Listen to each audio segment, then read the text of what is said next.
Okay, so picture this. You're in a park in ancient India. A pretty skeptical scholar, a guy named Ghoṭamukha, is walking around, totally convinced he's never going to find a single truly good person. And then he bumps into a wise monk named Udāyī.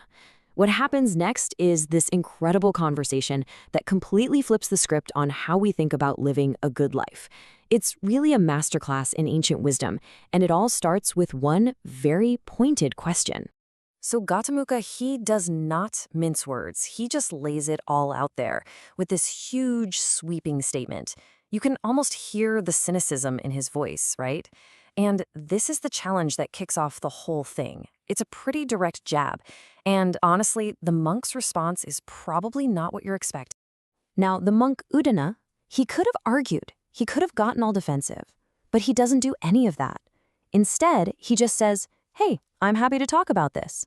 He agrees to have a real, genuine conversation, but only if Ghoṭamukha is willing to actually listen and ask questions if he gets lost. And this is where Udāyī does something absolutely brilliant. He just sidesteps the argument entirely. See, he knows that asking, "Are there any good people?" well, that's just a dead end. So he reframes the whole problem. He gives Ghoṭamukha a brand new and much more useful way of looking at the world. This is where the magic really happens. Udāyī introduces this simple but honestly incredibly deep framework for understanding why people do what they do. And it's not about slapping on vague labels like good or bad. It's about looking at the very real, very tangible results of our actions. So here it is, the big shift in perspective. Udāyī yanks the conversation away from this fuzzy idea of righteousness and points it towards something we can all understand: suffering, torment. The question becomes so much more direct and personal. Are your actions causing harm? And if so, who is getting hurt? And here they are, the 4 types of people Udāyī lays out. It's such a clean, elegant system, right? It pretty much covers all the bases. You've got the person who's devoted to tormenting themselves, the person whose life is all about tormenting others, the person who somehow manages to do both, and then finally, the person who torments no one at all. And this is just perfect because it shows how powerful Udāyī's method is. Nobody has to tell Ghoṭamukha what to think. His own gut feeling, his own intuition just kicks in. He instantly sees that, yeah, those first 3 paths sound pretty awful. He doesn't want to hurt himself, and he doesn't want to hurt others. Now he's hooked. He has to know more, and he asks the monk to break down each of these 4 types for him. So, since Ghoṭamukha asked, Udāyī starts the deep dive.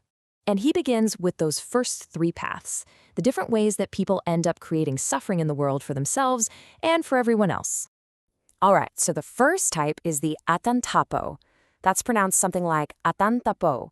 In Pali, the ancient language of these texts, ata means self, and tapo has to do with torment or austerity. So this is the person who is all in on harsh, self-punishing practices.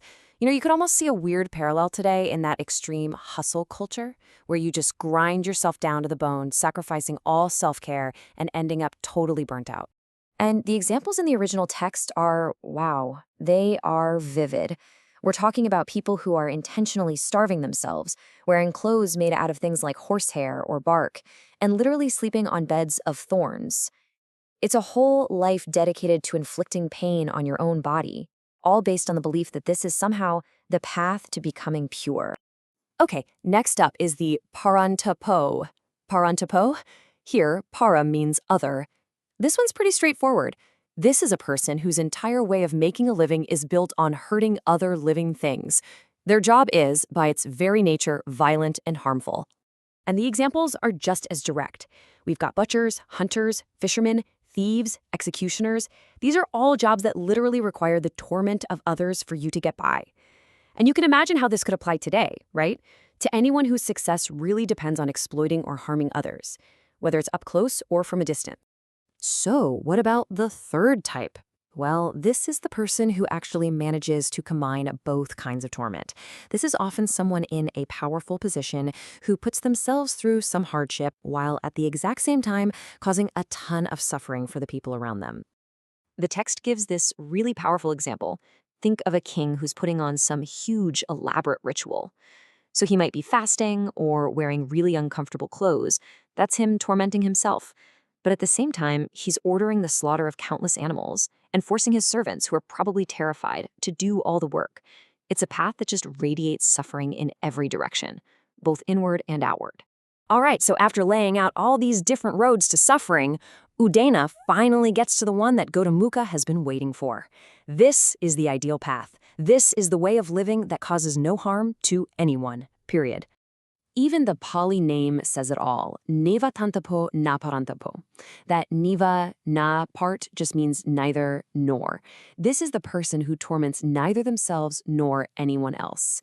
They live a life that's free from causing harm, and the text says they are quenched, cooled, experiencing bliss, and not in some future life, but right here, right now. So how do you actually walk this path? Well, Udāyī lays out a pretty clear 4-step journey. It all starts with renunciation, which is really about simplifying your life, letting go of unnecessary complications to create some space. That space allows you to build a solid foundation of virtue, which is just a completely harmless and ethical way of being. From there, you can start the mental training needed to develop a calm and focused mind. And all of that ultimately leads you to wisdom, a deep, direct insight into reality that just ends suffering for good. And the foundation for this whole path, this virtue, is just beautiful. It's so much more than don't kill. It's about total harmlessness. It means being truthful, speaking kindly to people, avoiding gossip and useless chatter, and just being content with what you need. It's a lifestyle designed to create basically zero friction with the world around you. And the result of living this way? It's a state of deep, unshakable inner peace. The language they use is just so poetic. You're quenched, like a fire that has finally gone out. You're cooled from the constant heat of stress and struggle, and you're just filled with this gentle, stable kind of happiness. And again, this isn't some prize you get when you die. It's how you live in this life. So what about our skeptic, Ghoṭamukha? He's just heard this incredibly clear, logical explanation. How does he react? Is he still walking around convinced there are no righteous people in the world? No way. He is completely blown away. His response is just pure admiration. He tells Udāyī, "You've made clear what was confusing. You've revealed what was hidden." It's like someone just walked into a dark room and flipped on the light switch. This framework just made perfect sense to him. Ghoṭamukha is so genuinely moved by this teaching that all his skepticism just melts away. He formally becomes a lay follower. He takes this teaching to heart. And what's his very first instinct? Gratitude. He immediately wants to give back, to support the community that holds this kind of incredible wisdom. And you know, this wasn't just some fleeting emotion. This one conversation had a real, tangible, lasting impact. The former skeptic, Ghoṭamukha, actually went on to fund the construction of an entire assembly hall for the monks, a real physical building that stood as a monument to his complete change of heart. And so this ancient story really leaves us with a very modern and very personal question. Udāyī's framework is just as relevant today as it was thousands of years ago. So if we look at our own lives, our jobs, the things we buy, the words we use, even our own thoughts, it's worth asking, who, if anyone, are we tormenting? And which one of these 4 paths are we walking right now?